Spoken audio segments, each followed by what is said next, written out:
Star Wars Galaxy of Heroes PvP is about to be transformed through Set 25 Datacrons. I'm going to break down the DC analysis so that way it can be easy to digest, so that way you can share it with your guildmates, and that way they won't be left out in the dark as well.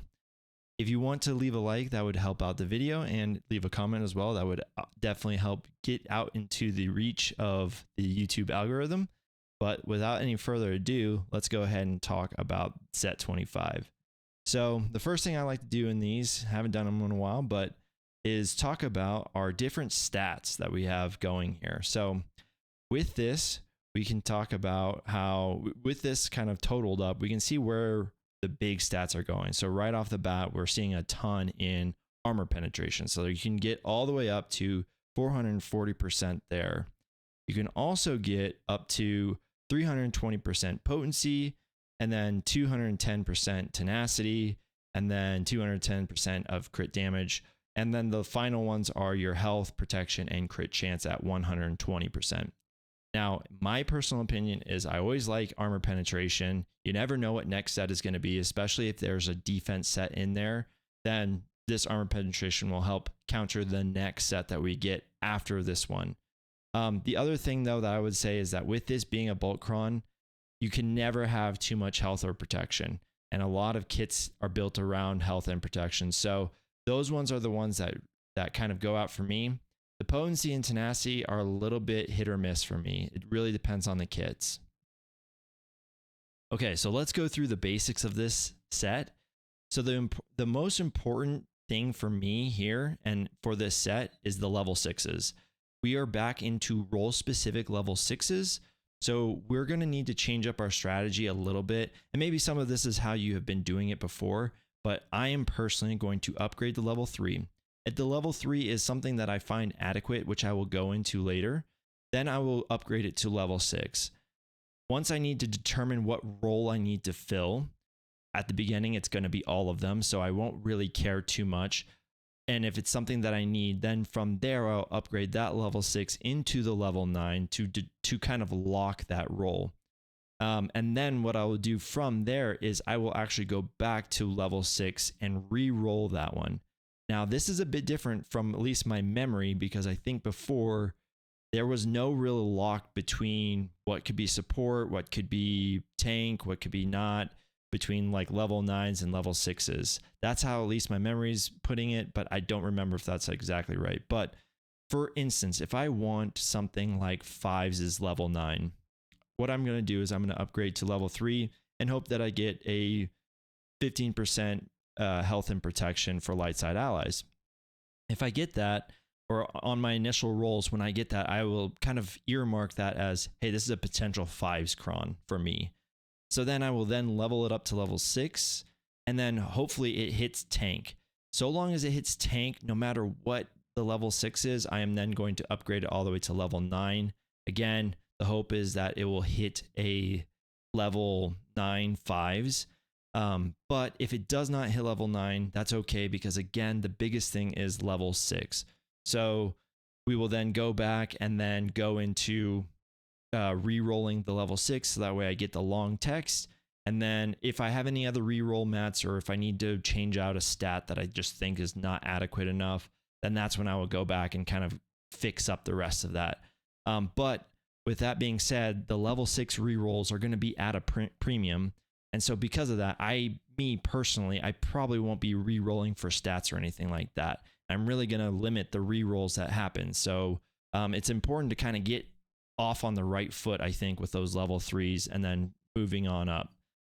We'll talk a little bit more about the focus datacrons later. So these are the ones that I think are worth your while for the dark side on level 3. The only ones I'm looking to keep are debuffs equals 2% max health damage and the basic speed up. I think there could be a case where you want to say the daze and stun for 10% health and protection recovery, but really the two that I'm really looking at again are the debuffs and the basic for speed up. It's kind of limited for dark side this time. For light side, I think they have a fantastic option for your level 3s. The ones that where you have at least 2 dispellable buffs will equal up to 5% offense. As we know, light side teams have tons and tons of buffs, so that's going to ramp up very quickly. The other one is the light side allies having 15% health or protection for every light side ally. The Boltcron will never get old. I don't care what anyone says. That is a good enough one. There's a lot of characters kits where if they just have enough time, they will ramp and do whatever they need to do on their own. And the Boltcron helps them do that. The other one is also light side allies gaining 25% turn meter. A lot of times just outspeeding someone can also get you that head start. So for level 6, dark side or light side, it doesn't matter because they're all going to equally roll to each other. If I were to just rank those level 6 long techs, I'm going to personally call it as attacker, then healer, then tank, and then support. The numbers that I put beside it is kind of like what I'm kind of templating as what I need to have in order to be successful in TW or GAC. So I think you need somewhere between 4 to 6 attackers. This can range a little bit because, again, one of the things that we found with these datacrons is we're just reading walls of text. And sometimes things really sound good. And then once you get them into practice, it's not that great. I could see how potentially attackers, you might move them down a little bit and maybe bump up the support a little bit. I just was not that impressed with the support. It still did great things, but it's like ranking GLs. It's almost like who is the least, who do I want the least? So the big reason why I'm big on those healers is because a 2-turn non-dispellable healing immunity is crucial. Again, like I said before, a lot of teams count on some sort of regen. When you cut that off and you make it to be not dispellable, that is a huge win for you early on. And there's a lot of teams that I think can use that early on. For the tanks, we have GLs that are tanks. Tanks are obviously, again, one of those things where it can buy your attackers enough time to ramp up and to do what they need to do. And so when I read that tank one, that's the one where I was like, yes, that sounds pretty good. And then again, with support, it's not that one's so bad. It's just, I think it fell from the graces of the last support text long text that we had. And then the other thing is that while it's nice to dispel and all these other things, and I think there will be niche uses for it, I just don't know how much of it is going to actually play into, fights being winnable versus not winnable. So that's kind of my my hierarchy of the level 6 long text. So if I were to rank some of the level 9 highlights, again, this is me. All of them sound good, or at least most of them sound good. So picking 5 of these things is sort of like, again, picking which 5 GLs are the best GLs. There's so many things that go into it. But for me personally, I think Barisafi, once we start to put in that healer cron, that healer level 6, I should say, I think we're going to start to change matchups. I think people are going to kind of be taken, aback by some of the things that have changed with her being into a lineup where she can potentially, inflict that healing immunity, help the team get someone, into a 4v5 situation, and continue to maybe like escalate that a little bit more. I also think that 5's level 9 sounds fantastic as well. I don't really care too much about the damage, but that mass heal immunity is really OP in my opinion. Again, for the kind of the reasons that I've already stated, it's sort of just one of those things where a lot of teams in this game, they require healing. So if they don't get that healing and it's just this AoE heal immunity, then all of a sudden they start to really fall apart. I kind of count Dooku in here as well. Trench just lost his DC, his Datacron, which means that he probably needs another. And the last time we had this Count Dooku one, it was really good. I'm not sure if it's word for word the same thing, but it was really good. It did a lot for Trench.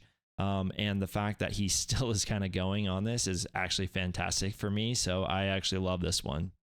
Old Daka, this one just sounds annoying. And again, so many things with Night Sisters is if you can't kill old Daka, then you it's all for nothing. And the fact that she's just resetting her cooldowns every time one of the Night Sisters ends up, dying, then yeah, you're just waiting for hopefully them to ramp.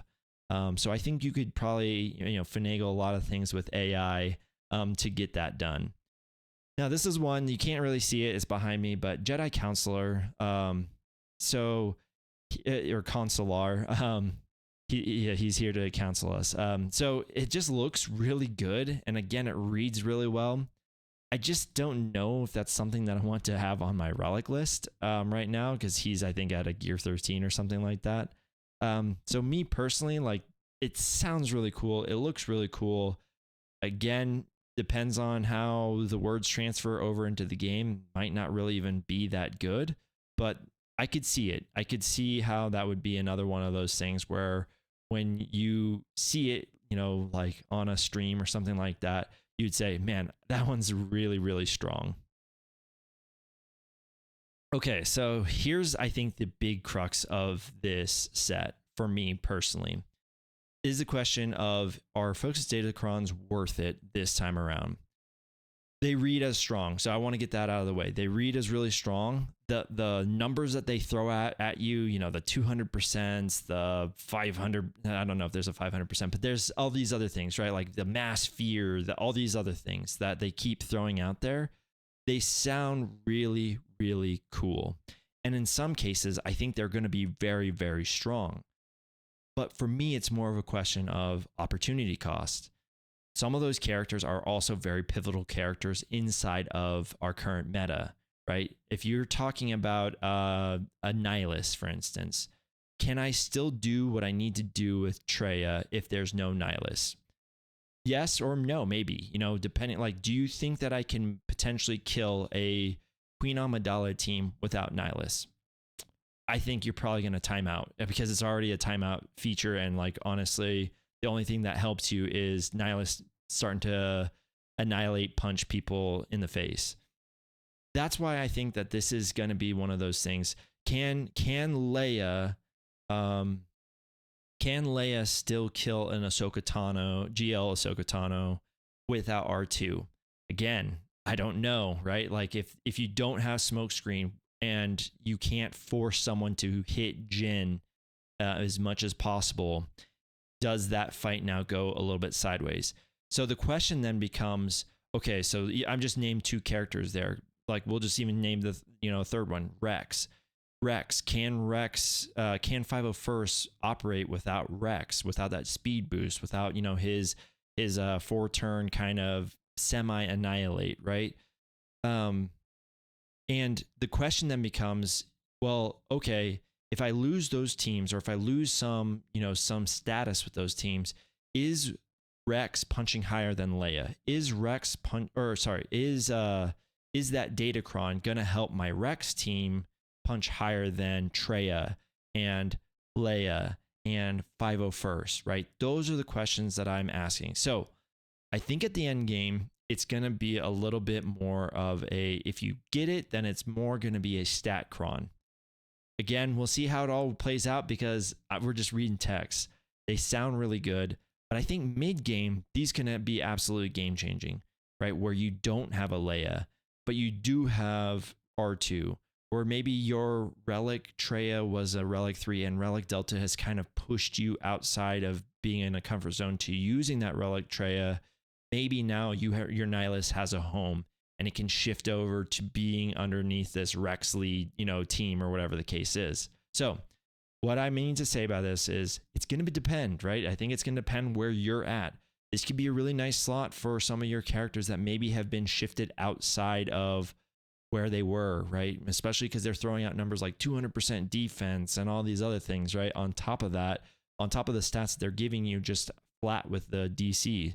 So you might find a good home for some of these characters while you work on them, for the next 4 months. So that's why I'm saying right now, for me personally, I'm going to kind of maybe wait it out on those Focus Datacrons, but I could see how other players and other circumstances, this would absolutely change their meta. I hope it does work out, because it actually looks really fun to kind of go back to some of these older teams. I just don't know if that's the case. So, long-winded way of saying, right, in summary, right, the level 6 datacrons that we've had for roles have been historically very transformative. Like this is going to change TW, it's going to change GAC. If you don't normally engage with datacrons, this would be the time where I'd say, hey, you should, if you go in, you're going to be rewarded for it. At least that's how it was in the last set. So again, best method, roll your level 3. If it lands on a decent one, move it to level 6. If it's a role that you need, which again, when we all kind of go into Conquest soon, we're all going to need all the rolls. Then move it to level 9, re-roll it for the level 6 or stats as needed. But just understand that your re-rolls are going to be at a premium this set. So roll them, re-roll them wisely. And then again, to recap, focus datacrons. It's really going to depend on where you're at game-wise. Sometimes the text just doesn't tell the full story, and that's going both ways. Sometimes we see something and it's like, that's not that cool. And then it comes into the game, is completely broken. And then sometimes we see this huge wall of text and we're like, that's going to be so good, and nothing changes. The counters still remain the same. There might just be a little bit different, or you might have to do a little bit of different of a moveset. But anyways, that's going to cover it for this one, guys. Thank you guys so much, and we'll see you guys in the next one.